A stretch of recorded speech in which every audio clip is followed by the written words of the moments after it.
After 2 whole years, Pharaoh dreamed that he was standing by the Nile, and behold, there came up out of the Nile 7 cows, sleek and fat, and they fed in the reed grass.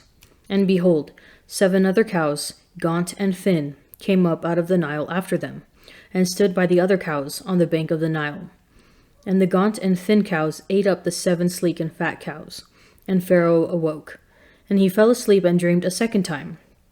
And behold, 7 ears of grain, plump and good, were growing on one stalk. And behold, after them sprouted 7 ears, thin and blighted by the east wind. And the thin ears swallowed up the 7 plump and full ears. And Pharaoh awoke, and behold, it was a dream. So in the morning his spirit was troubled, and he sent and called for all the magicians of Egypt and all its wise men. And Pharaoh told them his dream, but there was none who could interpret it to Pharaoh. Then the chief butler said to Pharaoh, I remember my faults today, when Pharaoh was angry with his servants and put me and the chief baker in custody in the house of the captain of the guard. We dreamed on the same night, he and I, each having a dream with its own meaning. A young Hebrew was there with us, a servant of the captain of the guard. And when we told him, he interpreted our dreams to us, giving an interpretation to each man according to his dream. And as he interpreted it to us, so it came to pass. I was restored to my office, and the baker was hanged. Then Pharaoh sent and called Joseph, and they brought him instantly out of the dungeon. And when he had shaved himself and changed his clothes, he came in before Pharaoh. And Pharaoh said to Joseph, I have had a dream, and there is no one who can interpret it. And I have heard it said of you, that when you hear a dream you can interpret it. Joseph answered Pharaoh, It is not me. God will give Pharaoh a favorable answer. Then Pharaoh said to Joseph, Behold, in my dream I was standing on the banks of the Nile, and 7 cows, fat and sleek, came up out of the Nile and fed in the reed grass. And 7 other cows came up after them, poor and very gaunt and thin, such as I had never seen in all the land of Egypt.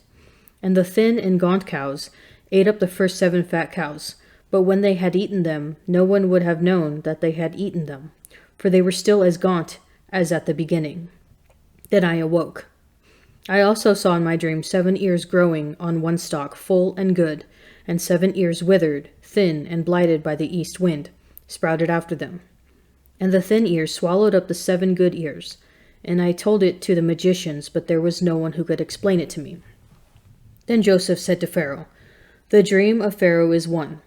God has revealed to Pharaoh what he is about to do. The 7 good cows are 7 years, and the 7 good ears are 7 years. The dream is one. The 7 lean and gaunt cows that came up after them are 7 years, and the 7 empty ears blighted by the east wind are also 7 years of famine. It is as I told Pharaoh.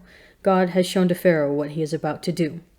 There will come 7 years of great plenty throughout all the land of Egypt, but after them there will arise 7 years of famine, and all the plenty will be forgotten in the land of Egypt. The famine will consume the land, and the plenty will be unknown in the land by reason of that famine which will follow, for it will be very grievous. And the doubling of Pharaoh's dream means that the thing is fixed by God, and God will shortly bring it to pass. Now therefore, let Pharaoh select a man discreet and wise, and set him over the land of Egypt. Let Pharaoh proceed to appoint overseers over the land, and take the 5th part of the produce of the land of Egypt during the 7 plenteous years, and let them gather all the food of these good years that are coming, and lay up grain under the authority of Pharaoh for food in the cities, and let them keep it. That food shall be a reserve for the land against the 7 years of famine, which are to befall the land of Egypt, so that the land may not perish through the famine. This proposal seemed good to Pharaoh and to all his servants. And Pharaoh said to his servants, Can we find such a man as this, in whom is the Spirit of God? So Pharaoh said to Joseph, Since God has shown you all this, there is none so discreet and wise as you are. You shall be over my house, and all my people shall order themselves, as you command. Only as regards the throne will I be greater than you. And Pharaoh said to Joseph, Behold, I have set you over all the land of Egypt. Then Pharaoh took his signet ring from his hand and put it on Joseph's hand, and arrayed him in garments of fine linen, and put a gold chain around his neck. And he made him to ride in his second chariot, and they cried before him, Bow the knee. Thus he set him over all the land of Egypt. Moreover, Pharaoh said to Joseph, I am Pharaoh, and without your consent no man shall lift up hand or foot in all the land of Egypt.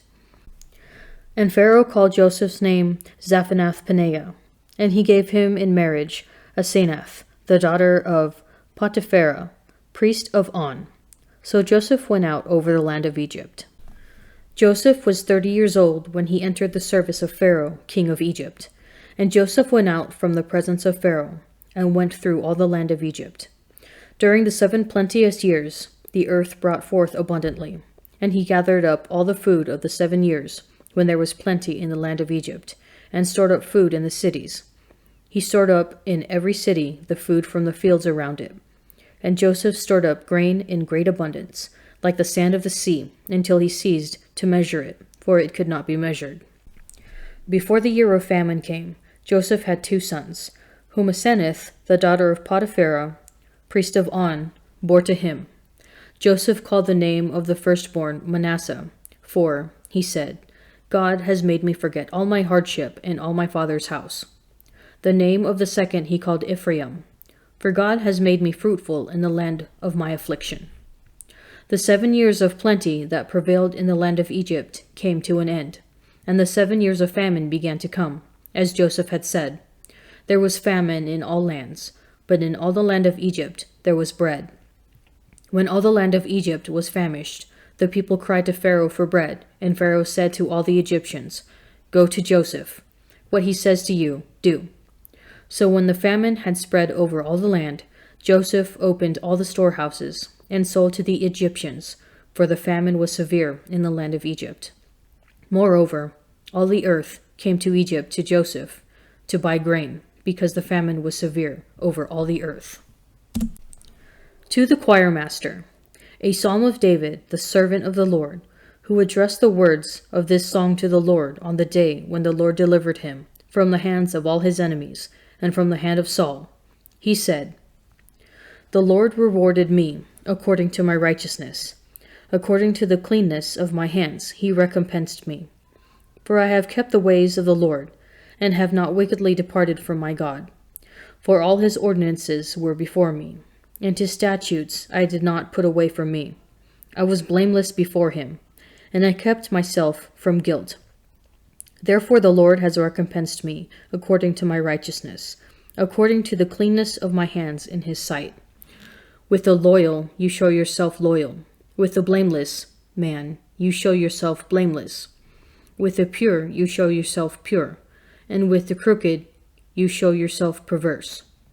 For you deliver a humble people, but the haughty eyes you bring down. Yes, you light my lamp. The Lord my God lightens my darkness. Yes, by you I can crush a troop, and by my God I can leap over a wall. This God, his way is perfect. The promise of the Lord proves true. He is a shield for all those who take refuge in him. For who is God but the Lord? And who is a rock except our God? The God who girded me with strength and made my way safe. He made my feet like deer's feet and set me secure on the heights. He trains my hands for war so that my arms can bend a bow of bronze. You have given me the shield of your salvation, and your right hand supported me, and your help made me great. You gave a wide place for my steps under me, and my feet did not slip. I pursued my enemies and overtook them, and did not turn back till they were consumed. I thrust them through so that they were not able to rise. They fell under my feet, for you girded me with strength for the battle. You made my assailants sink under me. You made my enemies turn their backs to me, and those who hated me I destroyed. They cried for help, but there was none to save. They cried to the Lord, but he did not answer them. I beat them fine as dust before the wind. I cast them out like the mire of the streets. Hear then the parable of the sower. When anyone hears the word of the kingdom and does not understand it, the evil one comes and snatches away what is sown in his heart.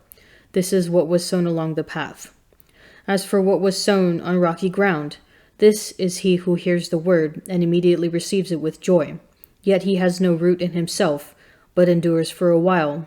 And when tribulation or persecution arises on account of the word, immediately he falls away. As for what was sown among thorns, this is he who hears the word, but the cares of the world and the delight in riches choke the word, and it proves unfruitful. As for what was sown on good soil, this is he who hears the word and understands it.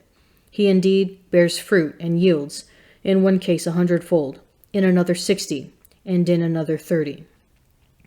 Another parable he put before them, saying, The kingdom of heaven may be compared to a man who sowed good seed in his field. But while men were sleeping, his enemy came and sowed weeds among the wheat and went away. So when the plants came up and bore grain, then the weeds appeared also. And the servants of the householder came and said to him, Sir, did you not sow good seed in your field? How then has it weeds? He said to them, An enemy has done this. The servants said to him, Then do you want us to go and gather them? But he said no, lest in gathering the weeds you root up the wheat along with them.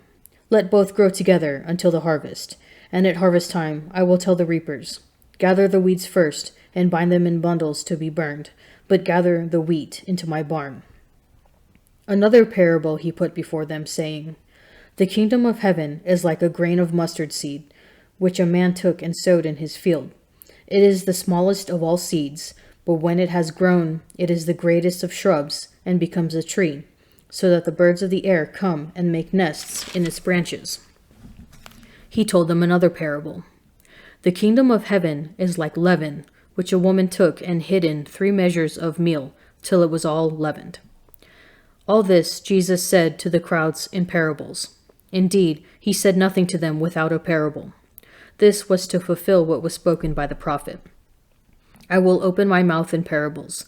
I will utter what has been hidden since the foundation of the world. Then he left the crowds and went into the house. And his disciples came to him, saying, Explain to us the parable of the weeds of the field. He answered, He who sows the good seed is the Son of Man. The field is the world, and the good seed means the sons of the kingdom. The weeds are the sons of the evil one. And the enemy who sowed them is the devil. The harvest is the close of the age, and the reapers are angels. Just as the weeds are gathered and burned with fire, so will it be at the close of the age. The Son of Man will send his angels, and they will gather out of his kingdom all causes of sin and all evildoers, and throw them into the furnace of fire, where there will be weeping and gnashing of teeth. Then the righteous will shine like the sun in the kingdom of their Father. He who has ears, let him hear. Jesus tells a story about a rather eccentric sower. This sower sows generously, if not indiscriminately, casting his seed not only upon the rich fields, but also upon the path, the rocky ground, and amidst the thorns and thistles. Precious and costly, this seed is not sown sparingly. Why such extravagance? Jesus, of course, is the sower, and the seed is special indeed. It is his word. He casts the seed everywhere, because Jesus is generous, and he wants all to hear and receive. Sowing is the metaphor for evangelizing, and no ground is too poor, and no soul is too hard to have God's good seed shared upon it. Who knows where the seed will take root and bear an abundance of fruit? Do we lack Jesus' generosity, holding back sharing the truth and good news about Jesus from those we think will not accept it?